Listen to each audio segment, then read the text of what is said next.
మీ పేరు? పేరు మేడమైన మల్లేష్, కాంగ్రెస్ సీనియర్ నాయకులు మాట్లాడుతున్నాం. ఏ వరకు టీఆర్ఎస్ ఏం అభివృద్ధి చేయలే, లేని వాళ్ళకి మొత్తమే లేదు, ఉన్న వాళ్ళకు అందరూ మాత్రమే చేసింది. కానీ డెవలప్మెంట్ మాత్రం మా ఊరికి మాత్రం ఒక చారణ మందం కూడా రాలే ఇక్కడ.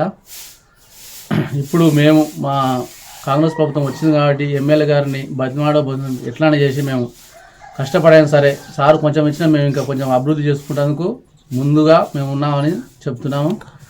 ఇప్పుడు ఇంతకుముందుకు పాత గ్రామ పంచాయతీ పైల సెక్రటరీ పెట్టారు కానీ అది వినియోగించుకోవడానికి ఎవరికి ధైర్యం లేదు.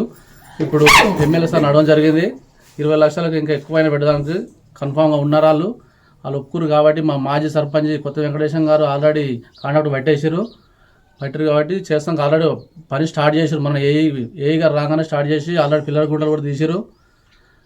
ఆల్రెడీ ఇప్పుడు ఒక 2 నెలల కంప్లీట్ చేస్తాం కూడా సిద్ధంగా ఉన్నాం మేము. అయితే గత ప్రభుత్వం బీఆర్ఎస్ ప్రభుత్వంలో మీ పార్టీ ఎంత మేరకు అభివృద్ధి చెందిందండి? బీఆర్ఎస్ ప్రభుత్వంలో ఇక మొత్తమే మాకైతే నిధులు అయితే ఏ రాలేదు. ఇప్పుడు దళిత బంధు రాలేదు, డబుల్ బెడ్రూమ్ ఏమన్నా లెటర్ రూమ్ పాయంగా రూమ్ కూడా ఇంకో గుంటలు కూడా సప్లై లేకుండా ఉన్నది. అప్పుడు మోరీలు డ్రైనేజ్ వ్యవస్థ కూడా వేస్తాం కూడా వాళ్ళు సిద్ధంగా లేరు. మొత్తం నామకే వాస్తే ఉంది ప్రభుత్వం అది బీఆర్ఎస్ అంటే. ప్రస్తుతం గెలిచిన ఎమ్మెల్యే కుమ్మం అనిల్ కుమార్ రెడ్డి గారు మీ మండల వాసి కాబట్టి మీ మండలం మీద ప్రత్యేకంగా దృష్టి పెట్టి అది అభివృద్ధి చేస్తారనుకుంటారా మీరు?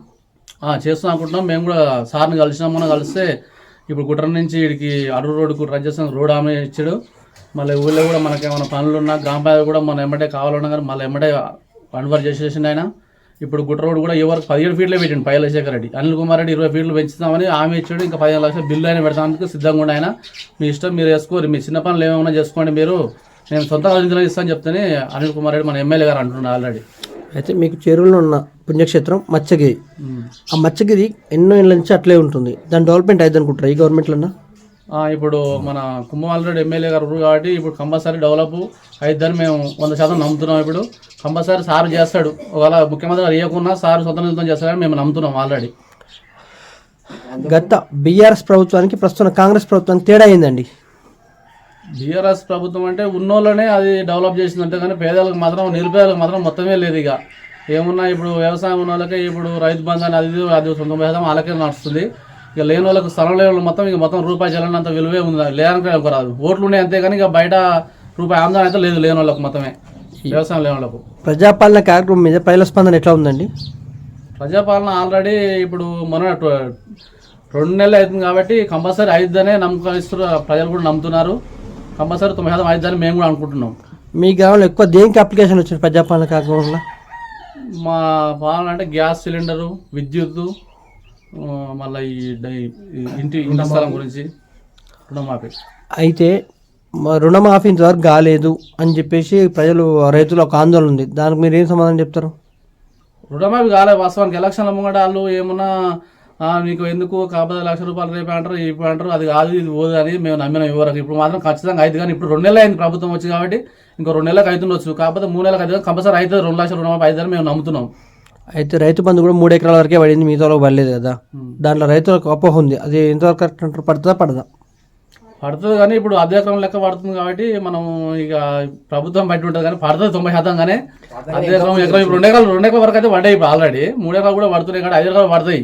కానీ ఆల్రెడీ ఇప్పుడు మనకు అనిపించేది ఏంటంటే ఇప్పుడు మా ప్రభుత్వం కూడా ఒకళ్ళు 5 ఎకరాల లోపు అనేది బెస్ట్ అని మేము అనుకుంటున్నాం. ఎమ్మెల్యే కుమ్మం అనిల్ కుమార్ రెడ్డి మీ గ్రామానికి ప్రత్యేకంగా హామీలు ఇచ్చిండా? ప్రత్యేక హామీలు అంటే ఇప్పుడు మేము అడిగినే ఇచ్చిన అంతేగాని సపరేట్ ఫస్ట్ ఆయన ఏం లేదు, ఒక గుట్టది ఒకటే చెప్పిండు, ఓకే అన్నాడు. ఆల్రెడీ మేము స్టార్ట్ చేసాం, పనులు కూడా అవుతున్నాయి ఆల్రెడీ. రానున్న పార్లమెంట్ ఎలక్షన్లకు ఏ అభ్యర్థి మంచిగా ఉందంటారు మీ గ్రామంలో? ఇప్పుడు మా కాంగ్రెసే ఎక్కువ ఉంటుంది ఓటింగ్ అయినా సరే ఏదైనా సరే. మొన్ననే 137 ఓట్లు ఎక్కువ పడ్డాయి. ఇప్పుడు 150 నుంచి 200 ఓట్లు పైనే కాంగ్రెస్కే పడుతుంది. ఏ అభ్యర్థి నిలబెట్టినా కానీ కాంగ్రెస్ అభ్యర్థికి గెలిచే అవకాశం ఉంది. పైలశేఖర్ రెడ్డి ఓడిపోవడం గల కారణం ఏంటి సార్? ఇప్పుడు పైలశేఖర్ రెడ్డి కారణం అంటే ఇప్పుడు మనం ఒక ఇంటికాడ ఇప్పుడు ఏమన్నా అవుతుంది ప్రమాదం, ఆయన ఇవాళ పిలిస్తే రేపు ఎల్లుండి కథం అటే పోయే ఉంటుంది. ఏమన్నా ఒక కార్యకర్తలకు దగ్గర లీడర్లకే డెవలప్ చేశారు కానీ బయట వాళ్ళకి చేయలేము మొత్తం వాళ్ళు. మీరు చివరిగా మీ మండల ప్రజలకు మీ గ్రామ ప్రజలకు ఏం చెప్దాం అనుకుంటారు? మా చెప్పేది ఏమందంటే ఇప్పుడు ఈసారి మా ప్రభుత్వం వచ్చింది కానీ ఖచ్చితంగా డబుల్ బెడ్రూమ్ ఇల్లు, గ్యాస్ అయినా సరే అన్నీ ఓకే అయితే అని కాకుండా మేము బదిలాడి ఎట్లైనా చేసి సెట్ చేద్దామని మేము అనుకుంటున్నాం. ఇక మా ప్రభుత్వం తరఫున, కాంగ్రెస్ తరఫున.